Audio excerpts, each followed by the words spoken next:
আজ বায়োসায়েন্সের যে কাউন্সেলিং প্রক্রিয়া ছিল, মূলত আমরা জানি যে থার্ড ফেজ কাউন্সেলিং আজকে থার্ড ডে।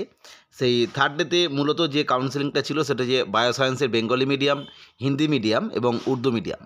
ফলে আজকে আমরা একদম এসএসসি ডিরেক্ট ওয়েবসাইটে স্কুল অ্যালটমেন্ট ডিটেলসে দেখে নেব যে বায়োসায়েন্সের ক্ষেত্রে ঠিক কতগুলো স্কুল ব্লক হলো এবং কোন কোন রোল নাম্বার ওয়াইজ। এছাড়া হিন্দি মিডিয়াম বায়োসায়েন্স এবং উর্দু মিডিয়াম বায়োসায়েন্সের ক্ষেত্রে কোন কোন স্কুলগুলো ব্লক হলো।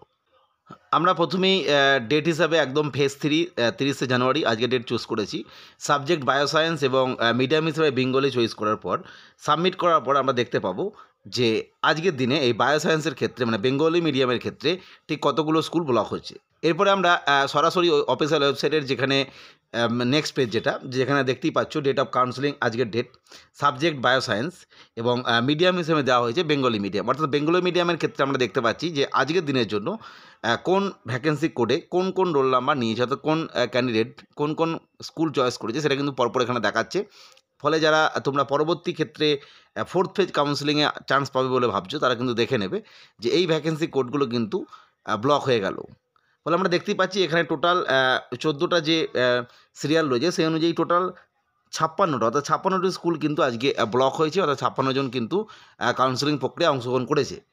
নেক্সট আমরা দেখে নেব পিওর সায়েন্সের মানে হিন্দি মিডিয়াম এবং উর্দু মিডিয়ামের ক্ষেত্রে কী রিপোর্ট আছে।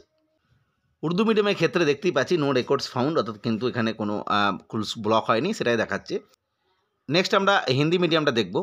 নেক্সট আমরা হিন্দি মিডিয়ামের ক্ষেত্রেও দেখতে পাচ্ছি যে কোনো রেকর্ডস ফাউন্ড করেনি, অর্থাৎ নো রেকর্ডস ফাউন্ড। তার মানে হিন্দি মিডিয়ামের ক্ষেত্রেও কিন্তু কোনো স্কুল ব্লক হয়নি। অর্থাৎ যাই হোক আজকের দিনে এটাই রিপোর্ট। পরবর্তী তথ্য বা আপডেটের জন্য অবশ্যই চ্যানেলটিকে সাবস্ক্রাইব করে রেখো। আজকের ভিডিও দেখার জন্য প্রত্যেককে অসংখ্য ধন্যবাদ।